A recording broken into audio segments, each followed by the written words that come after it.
Assalamu alaikum and welcome back with a new topic. I am going to discuss the importance of taking more often and longer road trips with your kids. We live in a time and age where human interaction is very little, especially kids when they're a little bit older. They come home, they go to their room, either they watch TV. I mean, my children don't have TVs in their room, but I know most of the kids do have TVs in their room, or they're on their gadgets. Even if you don't provide them with the gadgets, they get Chromebooks from their school, they get electronics from their school, and they are very much restricted, but they still keep themselves occupied and busy in their rooms. In order for us to get to know our children and what's happening in their lives, it's important that we spend more time with them. And one of the ways that I used to spend time with my kids was always take lots of road trips with my children. So my road trips would be usually anywhere between 2.5 to 7, 8 hours long, and sometimes even 13 hours long. I know it's crazy, but it's not uncommon in the US. People do that all the time. And the significance of road trips is when you are sitting in a car with your children, even if they are on their electronics for the most of the way, they're stuck inside one tiny room with you for those 3, 4, 6, 8, 12 hours, whatever the length of the trip is. Um, and at some point, they will talk to each other, they will talk to you, their friends will call them, or they will be calling their friends, or they will start a conversation. That way you can get the insight of what's happening in their lives and what kind of people they're talking to, what kind of discussions they're having as teenagers. And I'm talking about teenager kids. Even when they were little, I used to take road trips with them because my daughter used to come home, even my son. I mean, my son was very talkative when he was young, and he would tell me all the stories of his school. But my daughter, she was a little moody, just like every other girl. And when she comes home from school, I would ask her, "How was your day at school?" And she'll say, "Fine." And that's all you get out of them. And no matter how hard you tried, she will not give you any stories unless if she's in the mood and something huge happened which really excited her or made her sad or made her upset, then she will share it at some point. But other than that, she would not share much about her school, even at the elementary school level. So taking road trips was one of the many ways that I connected with my children. Um, if we had a long weekend, let's say we had one extra day off, we would go somewhere. That way we can come home and relax for a day, and then next day kids can go to school and I can go to work. I was, full-time working mom at the time. So those road trips really helped me a lot with my children. Things will come up and I will say, when did that happen? How come I didn't know about it? I did not get an email from your teacher. And then they will tell me everything about that significant incident that took place at school, which either made them happy, which was exciting for them.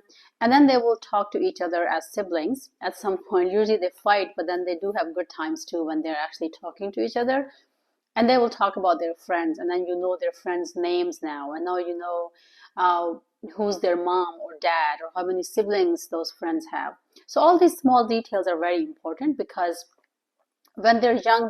Eventually, at some point, they are going to get older as well. And when my kids were teenager, it helped me even more because when they were older, they had more knowledge of lots of different things. So my son and my daughter, they will sit and they will discuss about different things that they've studied, a book that they might have read. And my daughter, being the older one, she will ask her brother, "Oh, did you read such and such book? Because we read that in eighth grade." Oh, they're not teaching you this? Well, that's dumb. And then you kind of get lots of important information.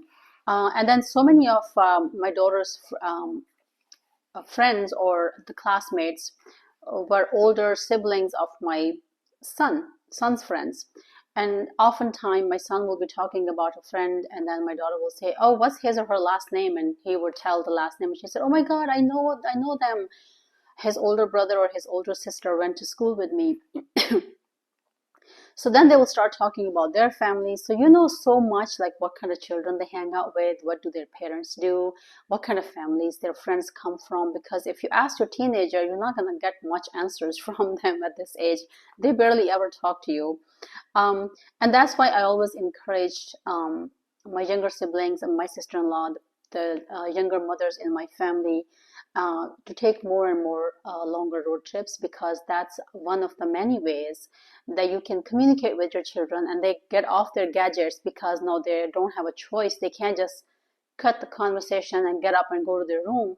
They're going to sit there, and they will actually exchange dialogue with you.